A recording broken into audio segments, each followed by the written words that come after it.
The Spartacus slave rebellion awakens the seething power of the poor and downtrodden. But ultimately, money still rules. For the most destructive force in Rome is the growing greed that poisons its politics. Now, the lust for power reaches a fever pitch as three men vie for absolute supremacy in the Roman Republic. Only one will emerge the victor, and to him go the spoils. Honor, riches, and the name that will echo through history as the archetype of ruthless ambition and tyranny, Julius Caesar.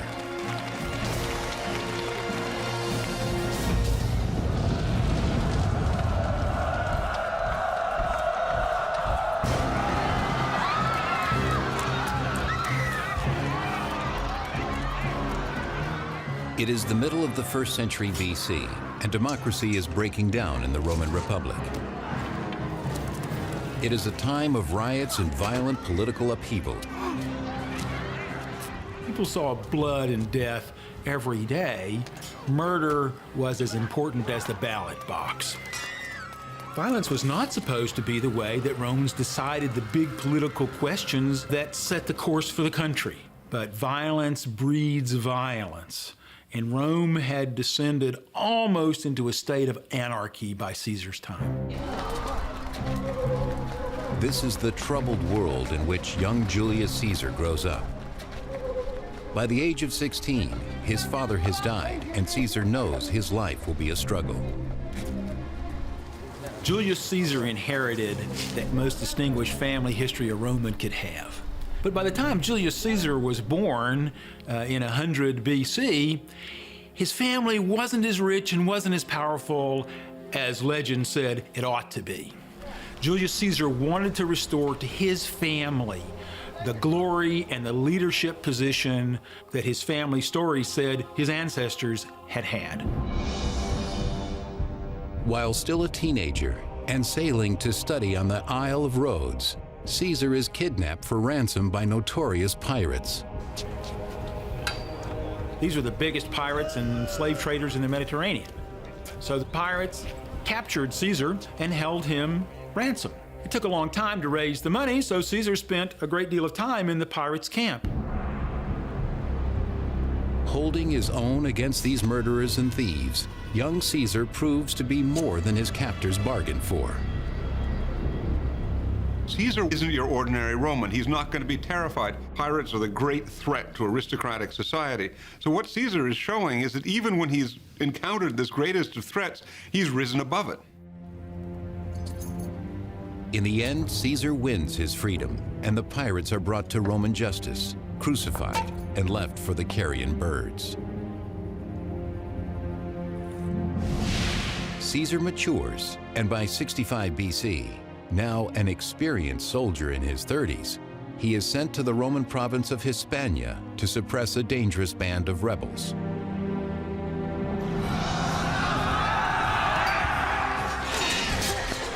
It is here that he shows the dynamic leadership and charisma that would mark his later life. Caesar was able to interact with people from every level of society. He could be friendly with his ordinary soldiers because he showed that he had as much courage and as much guts and as much stamina as they did. And it is here as well that Caesar's military reputation begins to build.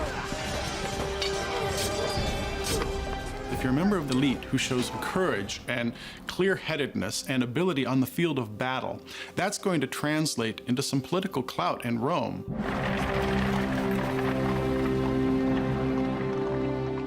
Returning to Rome, Caesar enters politics, using his soaring popularity in an attempt to win the election for the office of consul.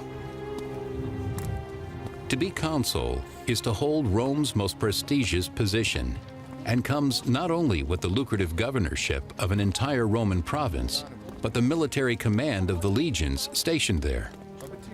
Caesar is a natural politician. Julius Caesar was brilliant in his ability to relate to people, to make them like him, but he was also one of the greatest writers and one of the greatest public speakers. Julius Caesar could make you do what he thought you should do by giving you a speech. Among his admirers is Marcus Brutus, the child of his favorite mistress. He quickly becomes Caesar's loyal protege. Brutus is inspired by his mentor's populist campaign and will one day move into politics himself. Caesar's campaign for the office of consul wins him many supporters, but his appeal to the commoners of Rome and his campaign for change lose him the support of the conservative aristocrats. He sets himself up quite deliberately as a person who will try to change the system of government. And he's a real threat to conservatives because Caesar appears as somebody who stands for something new. He stands out in every way as their antithesis, and there's very little they can do about it.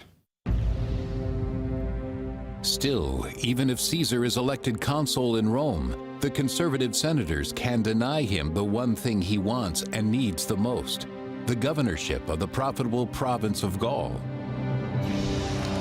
Caesar needed money badly. He was so far in debt that he had literally to run away from his creditors. All of Caesar's financial difficulties will be over if the Senate will grant him his wish for the province of Gaul. For Caesar, it was absolutely crucial to get Gaul assigned to him by the Senate as his province. If Caesar was successful in Gaul, he could make a lot of money from the enemies that he captured and sold into slavery and from the booty that he took. It is essential that Caesar win the election and the governorship of Gaul. He develops a plan to ensure this happens.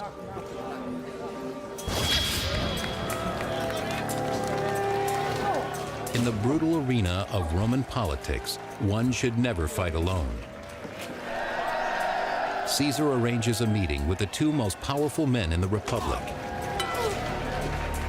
One, an old friend, Crassus, the richest man in Rome. He funds all of Caesar's political campaigns. The other is the celebrated general Gnaeus Pompeius Magnus, better known as Pompey the Great.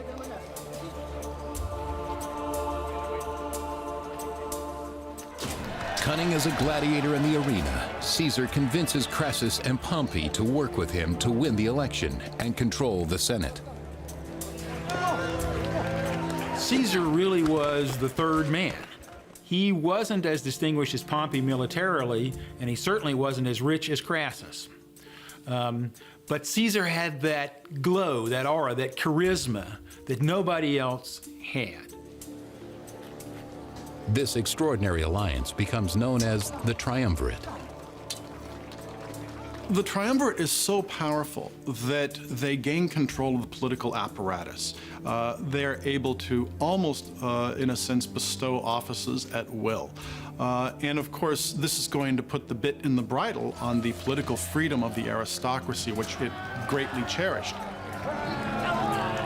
To seal the deal, Caesar proposes a marriage contract between his daughter Julia and Pompey.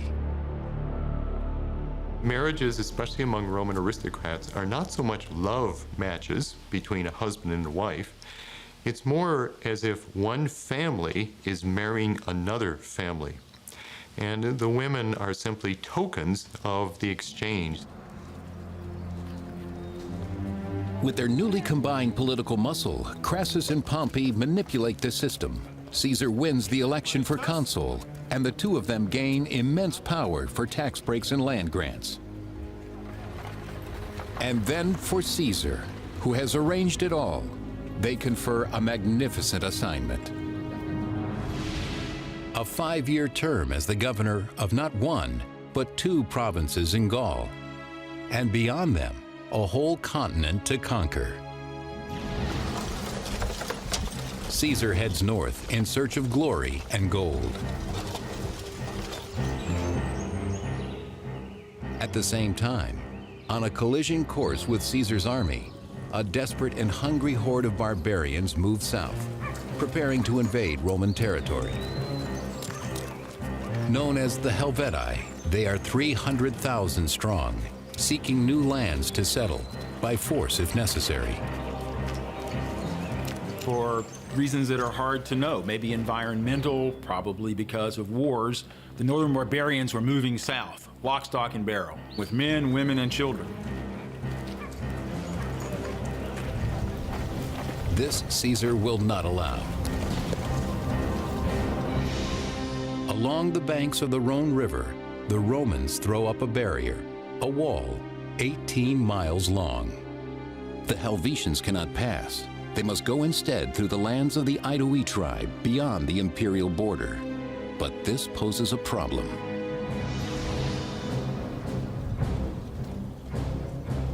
Caesar has no authority to lead his army out of Roman territory. To collect the booty, slaves, and new territory he craves, he must convince the Senate that he has no choice.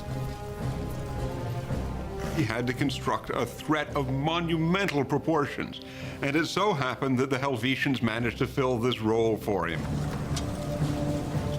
Sending back reports of this dangerous group of savages on the march, Caesar pursues them, thinking them an easy target. He is quickly proven wrong.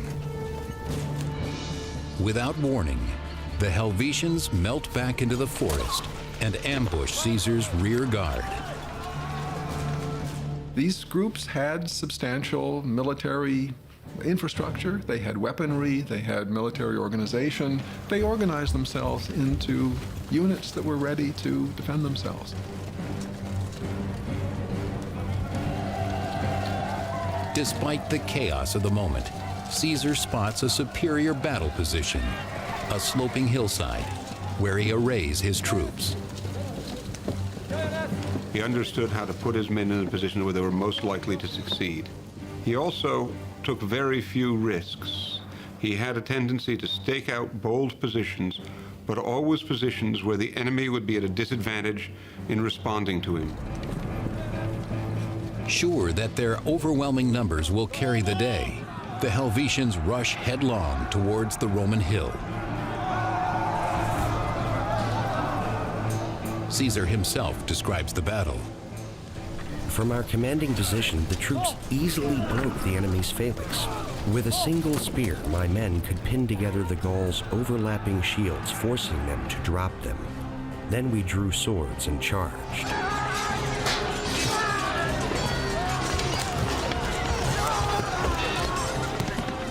Briefly, the Romans seemed to take the upper hand, but the Helvetians outmanned the Romans 5-1.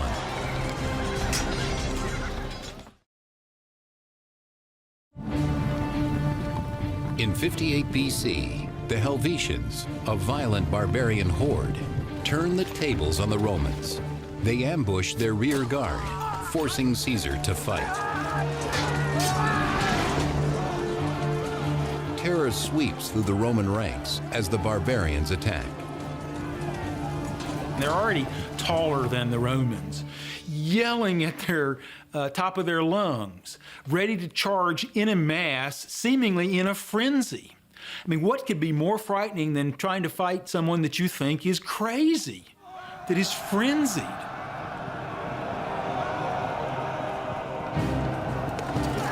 Though horribly outnumbered, the Romans command the superior position. As the battle slowly shifts in their favor, they take no quarter, killing Helvetians as if they would wipe them from the face of the earth. Genocide is probably acceptable at this point and even preferable, because do you really want, how many would it be, possibly 200, 300, 400, 500,000 Germans in Italy after the revolt of Spartacus, after we've seen what slave populations en masse can do to Italy? The better technique is simply to exterminate them.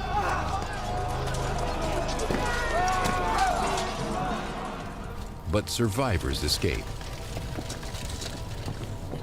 An expert manipulator, Caesar raises the specter of a German invasion to garner popular support for his war.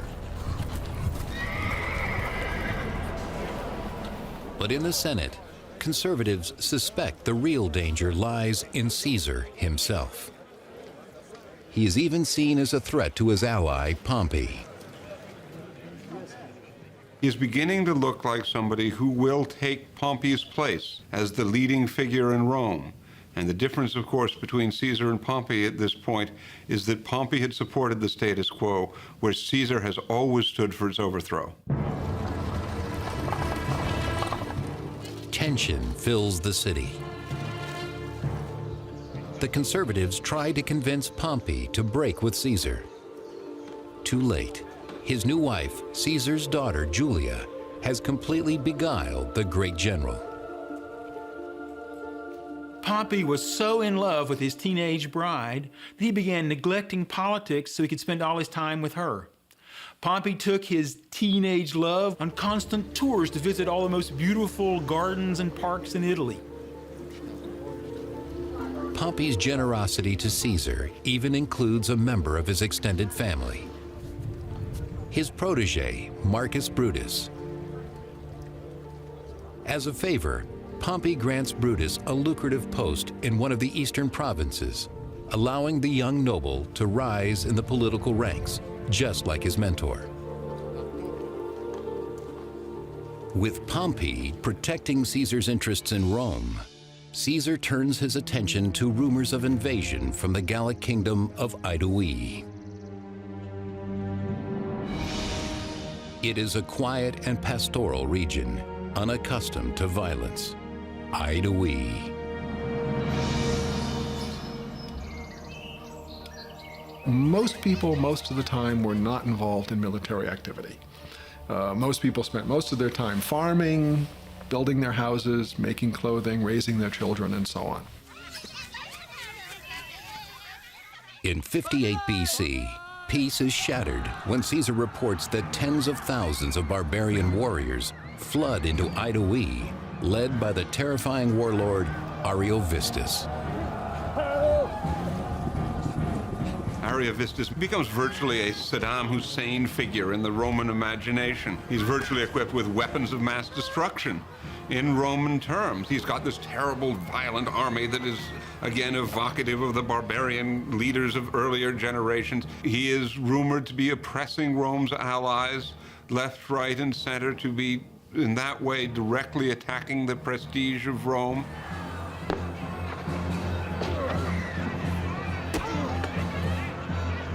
Such aggression, according to Caesar, must not be tolerated.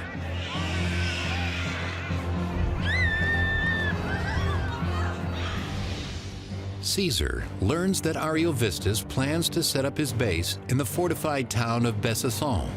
Swiftly, Caesar marches his men across Gaul to meet them.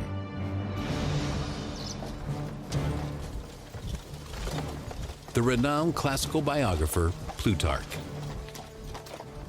The whole army clamored for the fight as the men followed Caesar to their camp, just 20 miles from the enemy.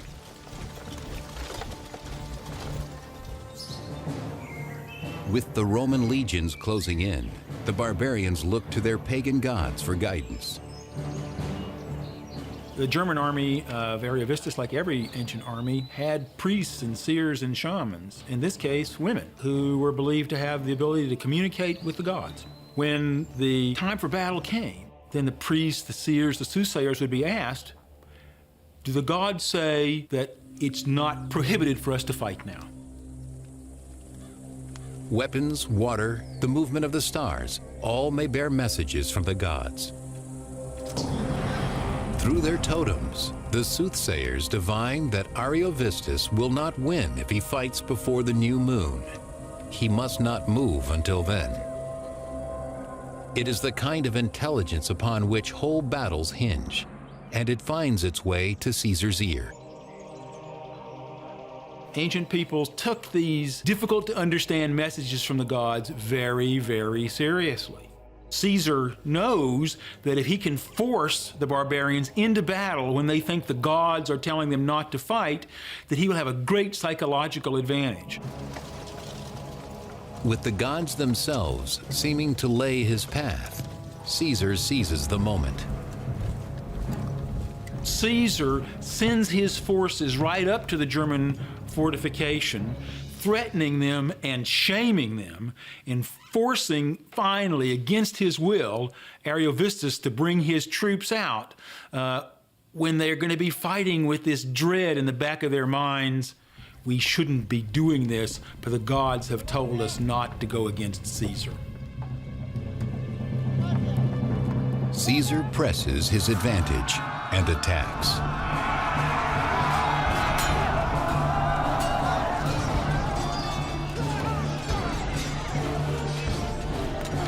Caesar has no compunction about getting rid of vast numbers of people. So in the battle with Ariovistus, he boasted he killed 80,000 Germans, including 2 of his wives and 1 of Ariovistus's daughters. The other one he captured.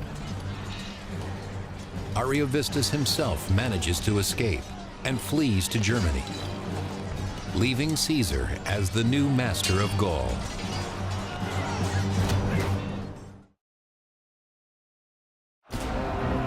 In 58 BC, Julius Caesar slaughters tens of thousands of violent German warriors.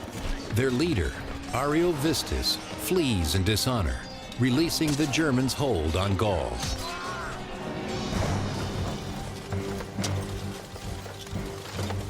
Now, as he has planned all along, Caesar has a free hand to annex the kingdoms of Gaul himself. He claims to come as a liberator, but some do not welcome Roman rule. The principal downside was that you lost your political independence. And that might not have mattered to some of these elites. The leaders in particular got all sorts of political and material benefits. But as we know from later circumstances in Rome and elsewhere, lots of peoples don't like being ruled by outsiders. Over the next 3 years, Caesar drops his pose of protector. Not only does he conquer Gallic tribes to the north and west, but he also crosses the Rhine and the Channel to invade Germany and Britain, the first Roman to do so. In a combination of self-promotion and newscast, Caesar sends back the story of his conquest in action-packed dispatches. Though surrounded by thousands of natives, my men defended themselves with the utmost bravery for over 4 hours. They killed a number of Britons at the cost of only a few men wounded. As soon as our cavalry came in sight, the enemy threw down their arms and fled, suffering very heavy casualties. It's like he sucks you along into his campaign with him. They read for the Romans like an adventure story, a story of exploration, because Romans had not been to northern Gaul. Romans had not been to Britain. So for the Romans in particular, it would have been a very exciting story. Caesar's account is one of the most remarkable political documents to survive from any age in the history of the world. It's intended to justify actions that many Romans regarded as completely illegal and outrageous, and only justified by their success. Even Caesar's protege, Marcus Brutus, studies the dispatches with growing concern. In between Caesar's eloquent lines, he perceives greed and overreaching ambition. All of a sudden, people begin to realize Caesar's gathering enormous wealth, an enormously powerful army behind him. He's spending a lot of money buying support throughout the Italian peninsula. Brutus is troubled and concerned for his political position. A more powerful Caesar means a less powerful aristocracy. Conservative leaders vow to stop Caesar. What the Roman upper class fears most of all will be that one of its members will break ranks and go directly to the people without the consensus of the governing class behind him. They were always afraid that somebody might do something to upset the status quo, which was entirely devoted to maintaining their wealth and position. To stop the growing challenge, Caesar must call in a favor from his longtime ally, Crassus. He alone does not fear Caesar's booming popularity. His own enormous wealth insulates him from the vacillation of politics. With bribes and guile, he manages to block Caesar's enemies and win for himself another consulship. and his first military command in nearly 20 years. Dreaming of lasting glory, Crassus heads east to invade the kingdom of Parthia, only to die in an ambush. Caesar has lost his first protector in Rome. Around the same time, Caesar's only daughter, Julia, dies in childbirth. Her husband, Pompey, Caesar's last protector, is devastated. The baby died a couple of days later. Pompey was distraught, and the loss of his love and of his child from his young wife destroyed his alliance with Caesar. His emotions overcame him, and Pompey broke with Caesar. The triumvirate is finished. Pompey and Caesar are now enemies. The die is cast for an ultimate showdown.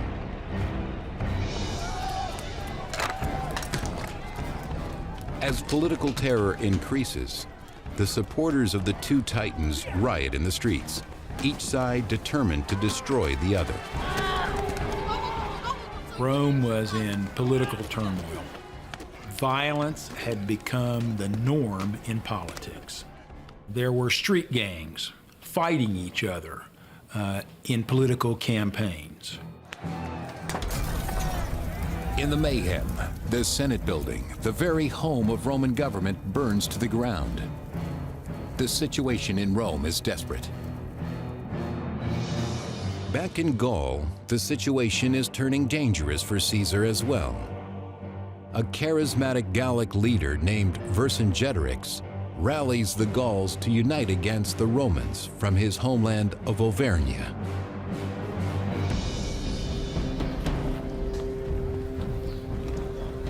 Vercingetorix's plan is radical. Burn all the supplies, every last barn full of corn, and every bit of forage for the animals. Then hunker down in the fortified hill towns and starve out the Romans. As their homesteads go up in flames, the cure must seem as bad as the disease to the Gauls. Yet their self-sacrifice astonishes and alarms the Romans. Vercingetorix was trying to destroy the logistics of the Roman army. Just feeding these people is an enormous problem. And the farther Caesar goes against the Gauls, the longer his supply lines become, the easier it becomes to cut the supply lines and starve the enemy into submission. With food supplies plummeting, the Romans will have only two options: stay and starve, or retreat. Caesar never retreats.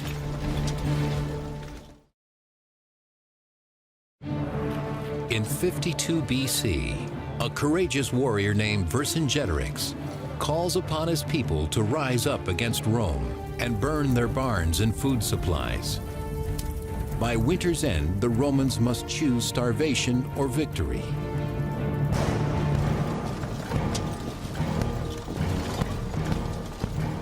But now, as spring returns, Caesar calls on his troops to rally and strike back against Vercingetorix and his people.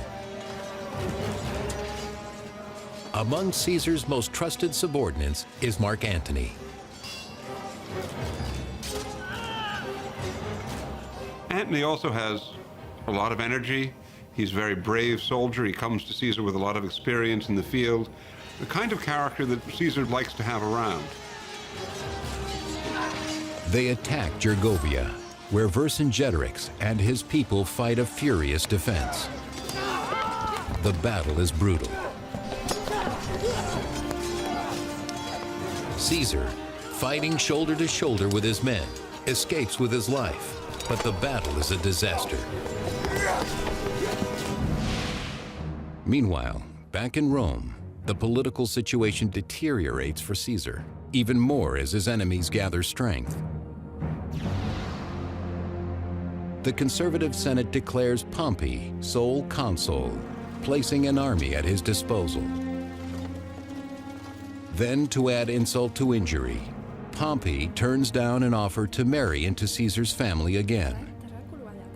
Instead, he weds a young widow named Cornelia, the daughter of a senator, Metilius Scipio.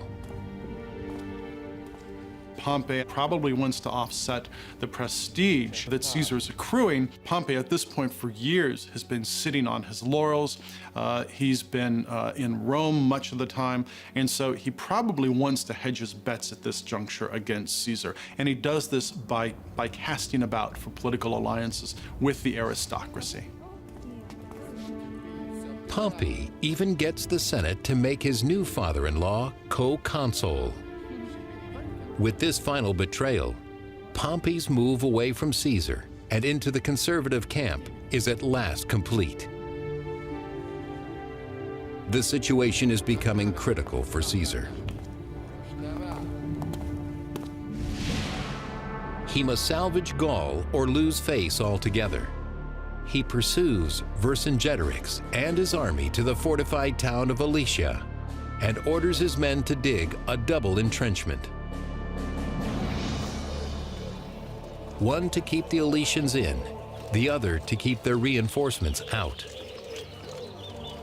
What they did was build up this just wonderful structure of defense works, which started initially with a thing his men called stimuli or spears, timbers planted in the ground with hooks on them. Then they built a thing that they jokingly called lilies, and these are pits about 3 feet deep that have a 3-inch stake protruding out of the ground. It's a phenomenal achievement, and all done with arm-swinging picks, a lot of back power, moving earth in wicker baskets, and you have to imagine about 15,000 guys digging for days on end, and just with sheer back power. You can just imagine what a chiropractor would have done for that army. As supplies dwindle, Vercingetorix and his people are starving and desperate. Things became so bad in Alesia for the Gauls who were there that they were running out of food. But just as they must surely surrender, Caesar's worst nightmare comes true.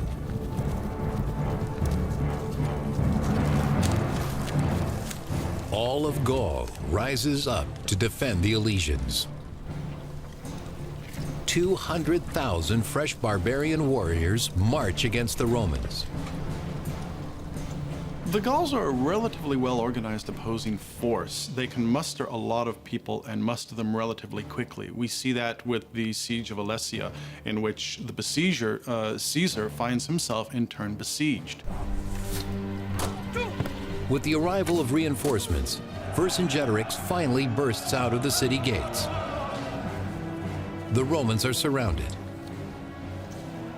The barbarians rush in for the kill. The Battle of Alesia was Caesar's greatest challenge in 10 years of huge military challenges, because in order to defeat the enemy, Caesar had to fight them both in the front and in the rear. Only the most seasoned troops could withstand such an assault.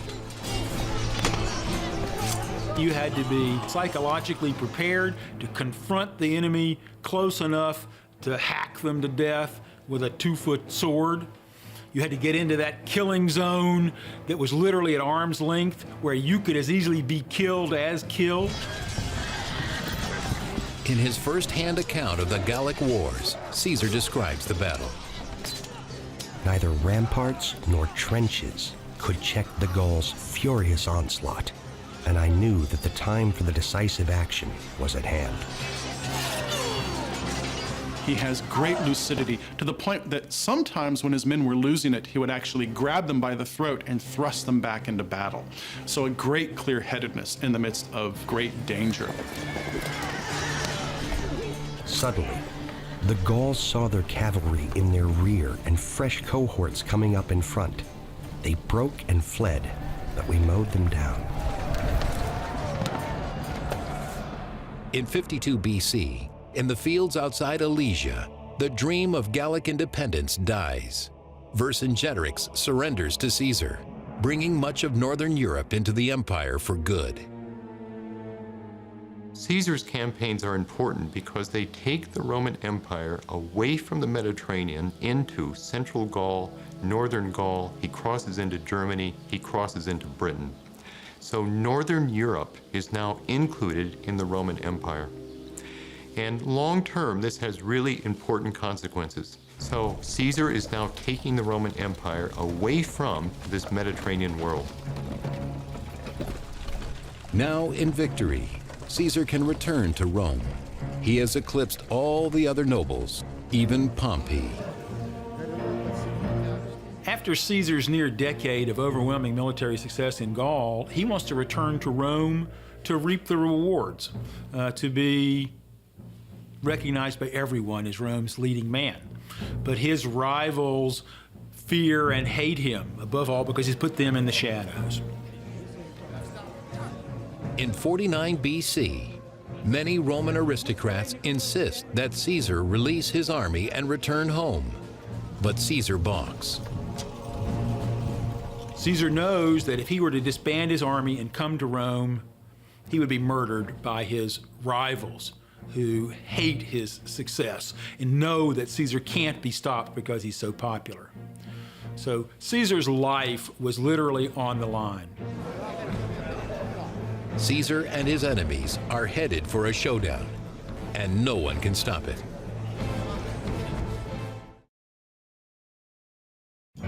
By 50 BC, Julius Caesar has no equal in Rome.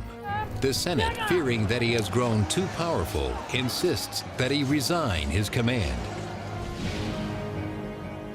Fuming, Caesar leads an army south, contemplating an invasion of Rome. He pauses at a small river at the boundary of Rome, the Rubicon. For Caesar, leaving his men on the shores of the Rubicon and traveling on to Rome alone means complete capitulation to his enemies. Caesar's life was literally on the line. Caesar had to cross the Rubicon River, this little stream that was a boundary between the provinces and Rome itself. When he did that, he knew that there would be a civil war, but it was that or die in disgrace.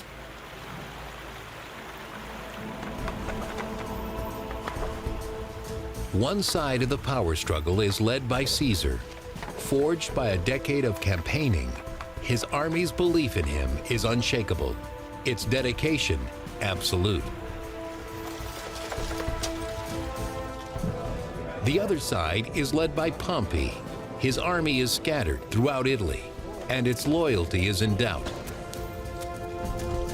Caesar's popularity, he knows, is at its height. The population of Italy treated Caesar like a returning god, and soldiers flocked to Caesar's army. There was no opposition.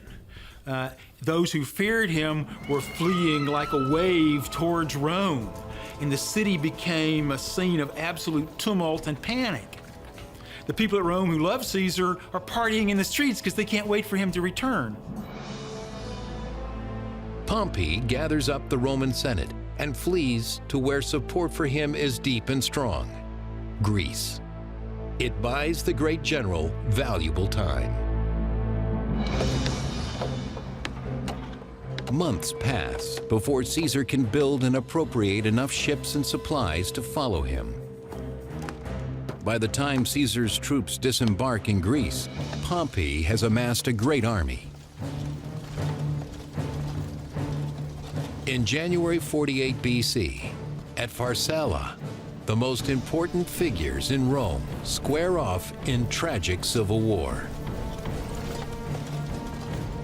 Pompey commands twice as many men as Caesar, yet Caesar's soldiers come armed with a potent weapon: confidence. Pompey had to fight or had to surrender. That is the way that Caesar worked. And Caesar's men knew that he would always put them in a position where the chances of success were very great. He also has a very well-trained army. You reach a certain point and the army becomes a well-oiled machine. They're not called veterans for nothing, and they become a very effective fighting force because they're so used to what they're doing. At Pharsala, Caesar's long years of campaigning pay off. His men utterly destroy Pompey's army.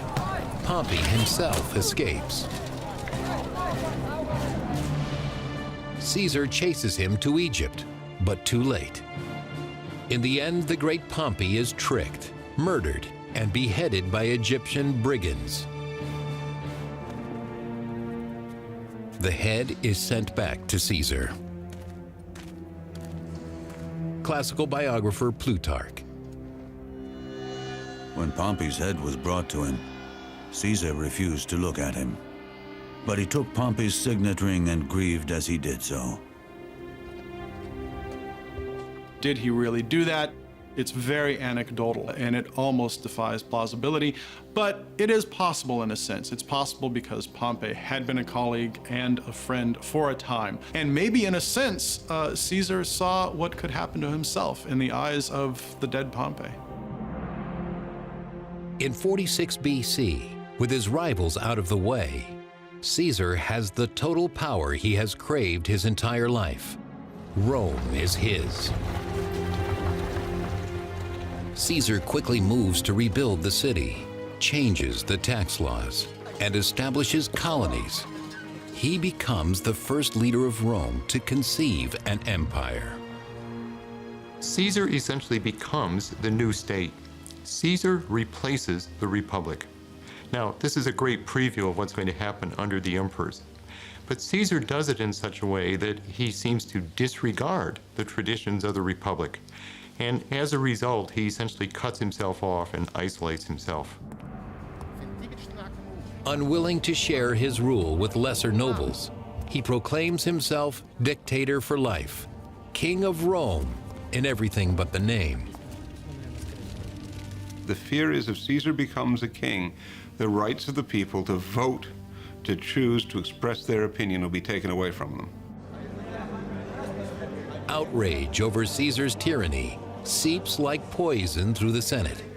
Even Caesar's own protege, Marcus Brutus, is persuaded to betray him. Brutus was a complex and frankly not very attractive man. Caesar had made him his close companion and promoted Brutus's career. But I think Brutus couldn't stand being second banana to Caesar, and Brutus had this romantic notion of himself as the defender of Roman liberty by leading the conspiracy against Caesar. Finally, in 44 BC, on the Ides of March, in the name of liberty, 40 conspirators take matters into their own hands, led by Brutus. Classical biographer Suetonius. 23 dagger thrusts went home as Caesar stood there. He did not utter a sound after the first blow, though some say that when he saw Marcus Brutus about to deliver the second blow, he reproached him in Greek with, "You too, my child?" Many of them were his friends. Some from a long time, some perhaps thought that Caesar had destroyed the Republic's most cherished tradition, that no one man can be the leader of Rome. And there was surely spite and jealousy and just human passion, and perhaps some notions that this was what freedom required.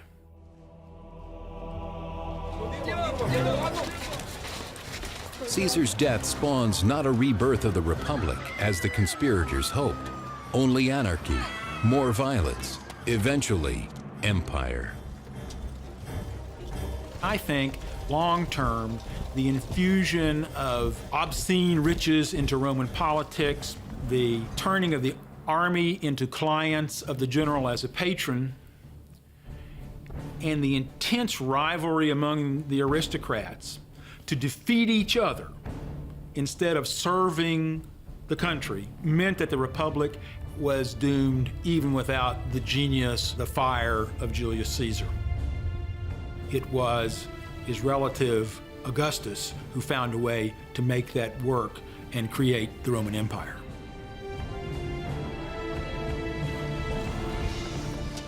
The age of emperors begins, and with it, bloody conquest, brutal repression, and endless war.